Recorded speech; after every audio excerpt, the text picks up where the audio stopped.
Hi అండి. అందరూ బాగున్నారనుకుంటున్నాను. Thumbnail చూసే ఉంటారు. ముందుగా అయితే లైక్ చేయండి. లైక్ చేస్తే మన వీడియో ఎక్కువ మందికి రీచ్ అవుతుంది. నామినేషన్స్ రోజు వచ్చేసింది. ఏంటి? ఈసారి హాట్‌గా ఉండబోతున్నాయా? అందులో శనివారం, ఆదివారం నాగ్ సారు చాలా హింట్స్ ఇచ్చారు.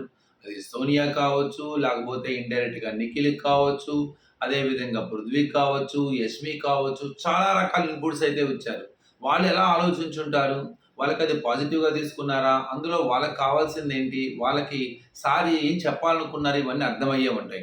మరి ఇవన్నీ బేరీజు వేసుకున్న తర్వాత ఈ నామినేషన్‌లో ఎలాంటి ఫైర్ ఉండబోతుంది? అందులో డస్ట్‌బిన్ నామినేషన్స్. ఒకటైతే క్లారిటీగా ఉంది. ముఖ్యంగా మనకి ప్రోమోలో చూపించినట్టుగా 'మణికంఠ' వెర్స్ అలానే 'యష్మి'. సో, వీళ్ళ మధ్య 250 గ్రాముల ఫైర్ అయితే జరగబోతుంది.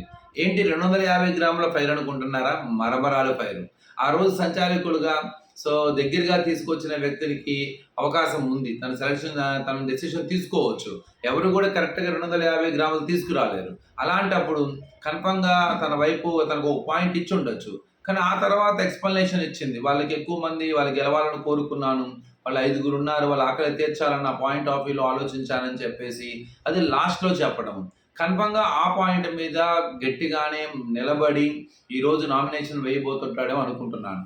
అదే విధంగా వాళ్ళిద్దరి మధ్య జరిగిన సంభాషణలు కూడా చూస్తే, నువ్వు నాతో దగ్గరికి వచ్చి చాలా ఫేక్‌గా మాట్లాడావు, మంచిగా మాట్లాడావు, అదంతా ఫేకు. ఇక నేను కన్ఫర్మ్‌గా ఎప్పుడు నామినేషన్ నిన్నే వేస్తాను అంటాం. ఒక మంచి టగ్ ఆఫ్ వార్ జరిగింది. ముఖ్యంగా యష్మి మాట్లాడేటప్పుడు అవతల వ్యక్తిని మాట్లాడనివ్వదు. యష్మి తన హావభావాలతోనూ, యాటిట్యూడ్‌తోనూ నేనింతే, నేను ఇలానే మాట్లాడతాను, కోపం వచ్చినప్పుడు కన్ఫర్మ్‌గా ఒక కంటెంట్ క్రియేట్ చేస్తది, ఇచ్చి పడేస్తది. అలాంటి యాటిట్యూడ్ ఎప్పటిదాకా నెగెటివ్‌గా అవుతుంది. మేబీ అదే తనకి బలం కూడా కావచ్చు. ఇలాంటప్పుడు చూసే వాళ్ళకి ఏమనిపిస్తదంటే, అబ్బా! ఈ అమ్మాయికి వ్యతిరేకంగా గట్టిగా చెప్పేవాళ్ళు ఎవరా? అన్న ఒక ఆలోచన కామన్ ఆడియన్స్‌కి ఉంటదనమాట. కన్ఫర్మ్‌గా మణికంఠ ఆ ప్లేస్ తీసుకుంటాడు. మణికంఠ ఎక్కడ తగ్గడు. మణికంఠ మాటకి మాట సమాధానం చెప్తాడు. అవతల వ్యక్తి ఒక స్టేట్మెంట్‌ని పాస్ చేసే లోపలే మణికంఠ 2 స్టేట్మెంట్‌లు పాస్ చేస్తాడు. అవతల వ్యక్తి మణికంఠని నువ్వు ఇది అని చెప్పే లోపలే 3, 4 మాటలు మణికంఠ నువ్వు ఇది అని చెప్పేస్తాడు. చాలా planned and well prepared candidate అనమాట. కాబట్టి వీళ్ళిద్దరి మధ్య కన్ఫర్మ్‌గా ఫైర్ జరిగే అవకాశం ఉంటది. అందుకే ఈ ఫైర్‌కి నేను 250 గ్రాముల ఫైర్ అని పేరు పెట్టాను. చూద్దాం మరి ఈ ఫైర్ ఇంకెక్కడి దాకా వెళ్ళిద్ది, వాళ్ళ మధ్య ఎలాంటి మాటల తర్జుమా చెందిద్ది అని. ఇక నెక్స్ట్ ఈ యష్మికి అలానే సోనియాకి కూడా పడే అవకాశం ఉంది. అలానే సోనియాకి ప్రేరణకి కూడా పడే అవకాశం ఉంది. యష్మికి ప్రేరణకు కూడా పడే అవకాశం ఉంది. ఎందుకు ఇలా అంటున్నానంటే సంచాలకుడుగా నువ్వు తప్పు నిర్ణయం తీసుకుంటున్నావు. స్టాండ్ బై ఉండట్లేదు. స్ట్రాంగ్‌గా ఉండట్లేదు. ఇన్‌ఫ్లూయెన్స్ అవుతున్నావు. మ్యానిపులేట్ చేస్తున్నారు. కన్‌ఫ్యూజ్ అవుతున్నావు అన్న పాయింట్ మీద ఆ అమ్మాయిని చేసే ఎక్కువ అవకాశాలైతే ఉన్నాయి. ప్రేరణకి ఎక్కువ అవకాశాలు. పాపం లాస్ట్‌లోనేమో మొన్న డస్ట్‌బిన్‌లో గ్లాస్ వేసి తీసినందుకు ఎక్కువ ఎలా అయితే ప్రేరణని ఇదేశారో, ఈసారి కూడా కన్ఫర్మ్‌గా ప్రేరణకి ఒక అవకాశం దొరికింది ప్రేరణ మీద. అది సంచాలకుడిగా నువ్వు సరి చేయలేదు అని. సరే సంచాలకుడిగా చేయలేదని విష్ణుప్రియ చేసినా, నిఖిల్ చేసినా, లేకపోతే నబీల్ చేసినా ఒక అందం చందం. వీళ్ళందరూ అపోనెంట్స్ కాబట్టి. ఆ టీమ్‌లో వాళ్ళే చేసే అవకాశం ఏమన్నా ఉందేమో. ముఖ్యంగా సోనియా గావచ్చు, యష్మి గావచ్చు. అలా గనక చేస్తే కన్ఫర్మ్‌గా వాళ్ళిద్దరి మధ్య ఒక మంచి వైరల్ పాయింట్ వచ్చే అవకాశం ఉంటది. తనని మాట్లాడనీయకుండా చేసింది గాని, తనని మ్యానిపులేట్ చేసింది గాని, తన వైపుకి తన టీమ్‌కి మంచి జరగాలనే విధంగా ఆ అమ్మాయిని ఇన్‌ఫ్లూయెన్స్ చేసింది వాళ్ళే అసలు. మొత్తం టోటల్ ఆ ఎపిసోడ్‌లో అమ్మాయిని కన్‌ఫ్యూజ్ చేసింది, బెదిరించింది గాని, ఏదైనా సరే వాళ్ళే. ఆ పాయింట్ మీద యష్మి ఒకవేళ చేస్తే గనక ఎలా డిఫెండ్ చేసుకోబోతుంది, ఎలాంటి మాటలు మాట్లాడబోతుంది అనేది చాలా మంచి పాయింటే. అంటే ఈసారి ఈ నామినేషన్స్ కొద్దో గొప్పో ఒక ఇండివిడ్యువాలిటీగా తీసుకొచ్చే అవకాశం ఉంది. ఇప్పటిదాకా ఒక షాడోలో ఆడుతున్న ప్రేరణ ఈరోజు కన్ఫర్మ్‌గా రేపు నామినేషన్స్‌లో తను ఒక ఇండివిడ్యువల్ కంటెస్టెంట్‌గా ఎక్స్‌ప్లోర్ అయ్యే అవకాశం ఉంది. ముఖ్యంగా సోనియాకి తనకి పడితే మాత్రం మళ్ళీ ఇంకోసారి అది హైలైట్ అయ్యే అవకాశం ఉంది. సోనియా మరి ఈసారి నాగ్ సార్ చెప్పినట్టుగా ఏవైతే కొన్ని ఇన్పుట్స్ ఇవ్వడం జరిగింది. నెగెటివ్ స్టేట్మెంట్స్ పాస్ చేసేస్తున్నావు. నువ్వు తీసుకోలేకపోతున్నావు గానీ అవతల వాళ్ళని ఇది అని చెప్పి చాలా ఈజీగా చేస్తున్నావు.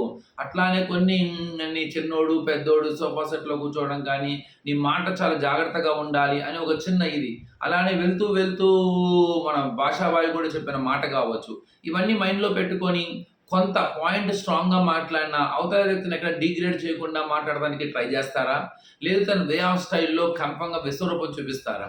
ఏదేమైనా సోనియా విశ్వరూపం మాత్రం చూపించే అవకాశం ఉంటది. ఆ నెగెటివ్ స్టేట్మెంట్స్ పాస్ చేయటంలో కొద్దిగా బ్యాలెన్స్‌ని చేస్తూనే తన పాయింట్స్ ఏదైతే ఉందో ఆ పాయింట్స్ని హైలైట్ చేసుకోవడానికి రేపు నామినేషన్స్ని అంటే నిన్న శనివారం ఆదివారం ఎంతో కొంత డ్యామేజ్ జరిగింది.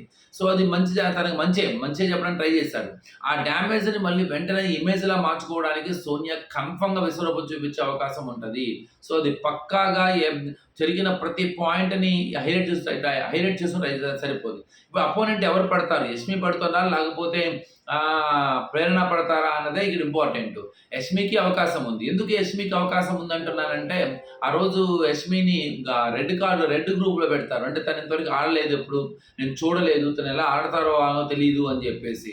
అప్పుడు కన్ఫర్మ్గా ఆ పాయింట్ బేస్ మీద నీకు ఎలా పెట్టావు నన్ను బాగా ఆడతానని తీసుకున్నావు, అలా నాతోనే నీ చీఫ్గా నాతోనే మంచి హెల్దీ రిలేషన్ మెయింటైన్ చేసావని. అది కన్ఫర్మ్గా తీసుకోవడం ఒక స్ట్రాటజీ.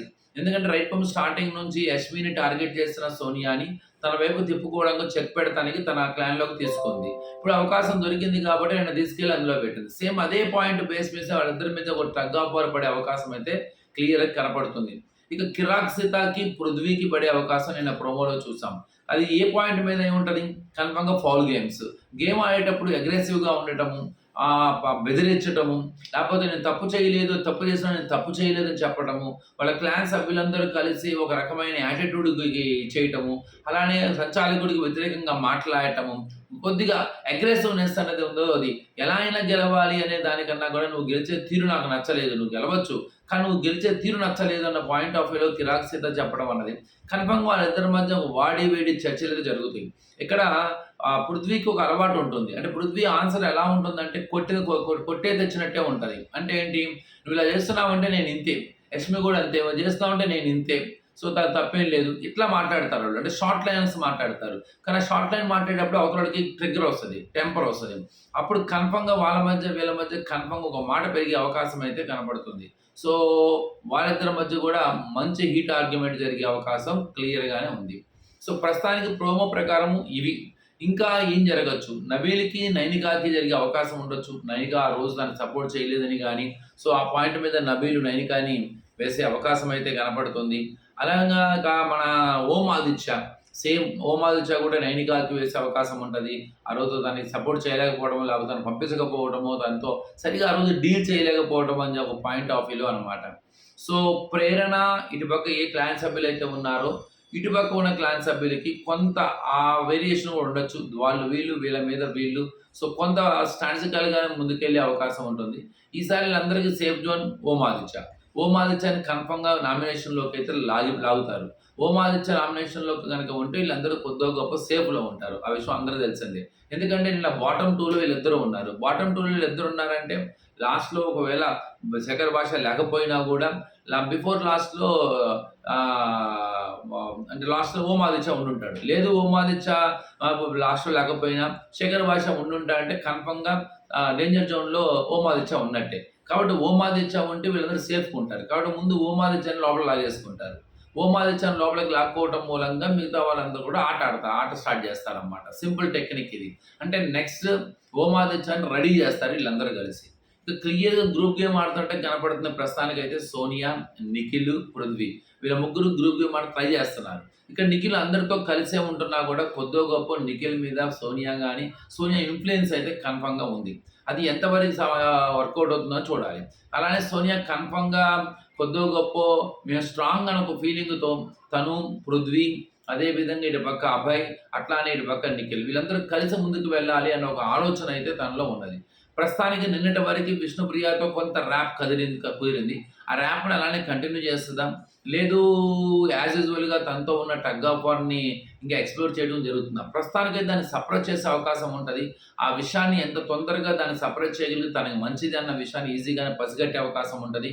కాబట్టి కొంతకాలం కన్ఫర్మ్గా వాళ్ళిద్దరి మధ్య ఒక చిన్న ఫ్రెండ్షిప్ కావచ్చు, ఆ విషయాలు చెక్ పెట్టి కొంత ఫ్రెండ్లీగా ఉండే అవకాశము చాలా క్లియర్గా కనపడుతుంది. ఎందుకంటే విష్ణుప్రియకి ఇమేజ్ పెరుగుతుంది. ఎప్పుడైతే విష్ణుప్రియ టాపిక్ తీసుకొస్తున్నారో ఆటోమేటిక్గా అది విష్ణుప్రియకి లాభం చేకూరుతుంది. ఆ విషయాన్ని చాలా ఈజీగానే పసిగట్టచ్చు సోనియా. కాబట్టి ఆ విషయాన్ని ఆ పాయింట్ని ఎక్కడో చోట తొక్కేసి పెట్టాలి. ఇది ఒక క్లియర్ క్లారిటీ అనమాట.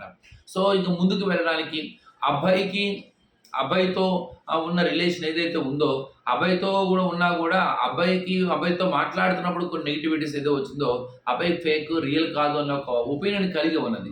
పృథ్వీతో ఉన్న సంబంధాలు ఇయన్నీ కలబెట్టుకొని కన్ఫర్మ్‌గా ఆ క్లాన్ మీదకి దూకుడుగానే వెళ్ళే ప్రయత్నాలు చేస్తారు. షోని తన వైపు తిప్పుకోవడానికి గట్టిగా ప్రయత్నాలు చేస్తారు. సో, అది రేపు ఎలా జరగబోతుందో చూద్దాం. మరి మీరేమనుకుంటున్నారు? ఈసారి నామినేషన్స్‌లో ఫైర్ గనుక ఉంటే ఎవరి మధ్య ఉండే అవకాశం ఉంటది? మరి చీఫ్‌లకి అవకాశం ఇస్తారా లేదా? చీఫ్‌లు దీనికి ఇమ్యూనిటీ పొందుతారా లేదా? ఒకళ్ళ మధ్య హీట్ ఆర్గ్యుమెంట్స్ చేసే క్రమంలో ఎలా ఉంటాయి? సో, కొంత స్ట్రాంగ్ అవుతున్నారు. ఒకళ్ళు క్లియర్‌గా ఆట మీదే దృష్టి కేంద్రీకరిస్తున్నారు. ఎవరికి వాళ్ళు హైలైట్ అవ్వాలన్న ఆలోచనలో ఉన్నారు. ఎవరిని నమ్మట్లేదు ముఖ్యంగా. సో, అదంతా పైకి మాత్రమే ఫ్రెండ్‌షిప్ చేస్తూ ఉన్నారు. మరి వైల్డ్ కార్డ్ ఎంట్రీ ఇచ్చే లోపల వీళ్ళందరూ కలిసి కనీసం కలిసి ఒకటిగా ఉండగలుగుతారా? లేదు వీళ్ళల్లో వీళ్ళే కొట్టుకుంటూ ఉంటారా? వీళ్ళల్లో వీళ్ళే కొట్టుకుంటూ ఉంటే వైల్డ్ కార్డ్ ఎంట్రీస్‌కి మాత్రం మార్గం సుగమం అయిపోద్ది. వీళ్ళలో వీళ్ళు గనక మంచి యూనిటీగా ఉండి ఆటను ఆటలానే చూస్తూ గనక ఉంటే వైల్డ్ కార్డ్ ఎంట్రీస్‌కి కొంత కష్టమవుతుంది. ఏదేమైనా ఈ బిగ్ బాస్ సీజన్ 8 కొద్దిగా తడబడుతూ, లెగుస్తూ ముందుకు వెళ్తుంది. ఇక ముందు ఎన్ని పరిణామాలు ఎదుర్కొంటుందో చూడాలి. థాంక్ యూ అండి. మీ ఒపీనియన్‌ని కామెంట్ రూపంలో చెప్పండి. లైక్ చేయండి, షేర్ చేయండి. సబ్స్క్రైబ్ చేసుకోకపోతే మాత్రం సబ్స్క్రైబ్ చేసుకోండి. Thank you.